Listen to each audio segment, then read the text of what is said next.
Let's get to the New South Wales coach, one of your mates, eh? He is a great man. All right, Bulldog. Let's cross live now to Blues coach Laurie Daley on the GIO True Blue Mike. Loz, thanks for joining us. And we just spoke about it. Your mate here next to me, he keeps lighting the fuse, Bulldog, and he's geeing those Queenslanders up. How do you feel about it?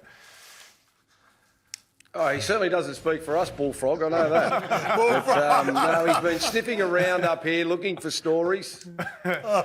Like the old days, Loz, when you used to lick it to me on the side, I remember, hey? Don't forget them days. That was years ago, Bulldog. I've changed. Okay, all right. Hey, Loz, in all seriousness, though, congratulations. We haven't spoken to you since game one on the win, and you go into game two having to make limited changes. That must feel good.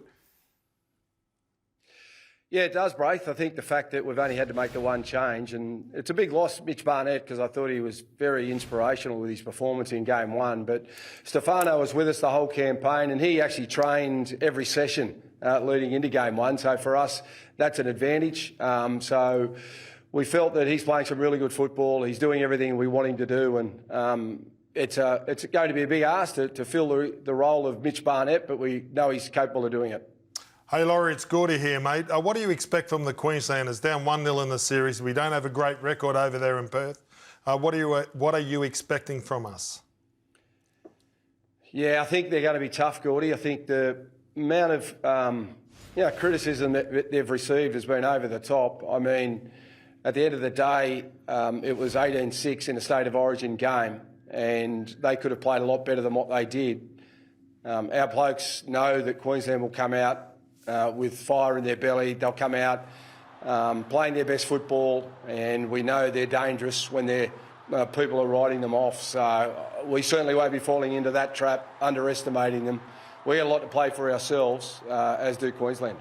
Laurie, Paul Crawley, mate, how do you go about making sure that complacency doesn't come into it, though? Because, like, Bulldog's done the story today, and it's human nature, isn't it? You can fall into the trap, and New South Wales have done it over the history of Origin many times. How do you make sure and how do you address it? Do you address it? Yeah, we certainly address it, but I feel comfortable in the fact that, we've got a lot of these Penrith players in our group, and they're real leaders in their own sort of way. And the fact that they've been able to win 4 consecutive premierships suggests to me that that's a strong culture. They've got strong leadership, so they'll be invaluable in their role this week. But as I said, we're playing to try and win the series, so that should be motivation enough for our guys. We know the challenge that awaits us. We'll confront it head on, but preparation will be spot on. Mentally, we'll be fine, and then it'll come down to the bounce of the ball on the night. Loz, isn't Max King a truly remarkable story? A bloke that for 9 years really just couldn't quite establish himself as an NRL player for varying reasons, injury being the primary reason. Now he's not only in the Origin side, but you've got him starting. It's a wonderful story, isn't it? Yeah, it is, Doggy. I think Max is a great example of someone that's had to fight and show resilience all the way through his NRL career, and I think that really holds people in good stead. They appreciate the opportunity when it's given to them. They understand what they do well in their game, and they consistently do that when they pull on whatever jersey they're playing for. So you see his performances for the Dogs, and then you saw what he did in game one off the bench. I thought he was great. Now gets an opportunity to start. So I think he'll feel more comfortable starting.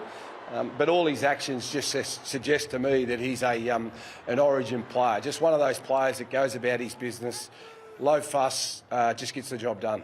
Loz, Queensland have dropped DCE, they've brought Dearden in. How does that change, or does it change, your approach and the team heading into game two?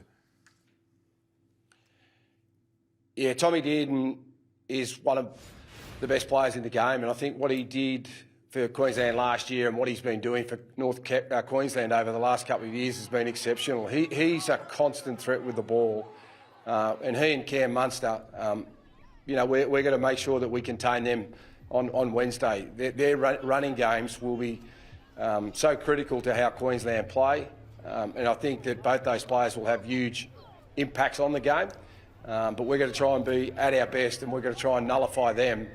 But Tommy Dearden, he's a wonderful player, and he challenges the line more than probably most halfbacks in the comp, and we expect him to do that again on Wednesday.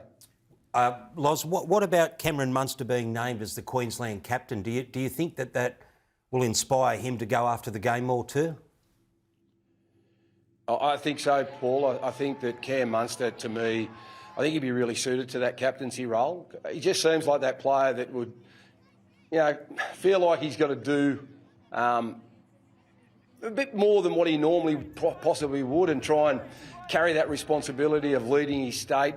And I reckon he'd be sitting back thinking, I've got the 6 jersey that Wally Lewis used to play in. I'm now captain of Queensland.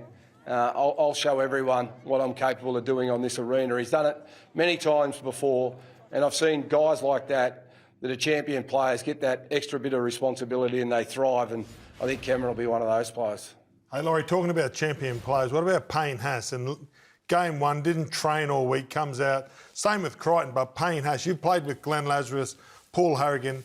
Payne Haas, is he one of the best front rowers that you've ever seen?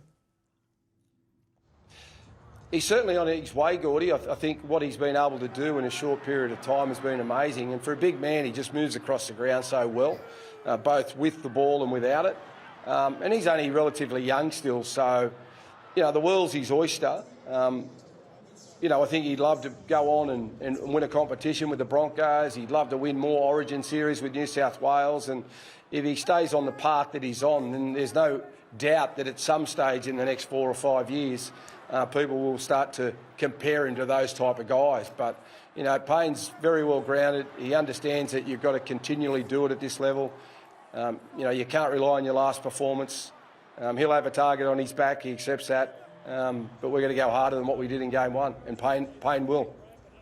Now, Laws, I'm saddened by the demise of the bonding session. When you and Gordy were around, you would span for 3 days. Now we're lucky to get 2 middies of light out of this mob. They're a bit more responsible, aren't they? It surprised me, Bulldog, in the first camp, to be honest with you. They are professional. They go about their business so well. There's only a couple of them that, have a beer. In our day, everyone would have a beer, and you would be out for 2 or 3 days.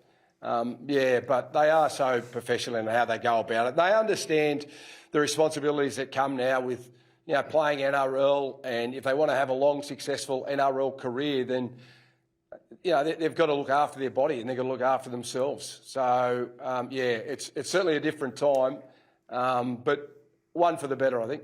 Yep, times have changed, Loz. Congratulations again on that winning game one, and good luck in game two. And I'll try and quieten this Bulldog Richie down next to me for you guys. When are you coming up here next, Bulldog? I'll be up there straight after this show, Loz, giving you my guts for this great state. I'm sure you do. You don't speak for us, though, okay?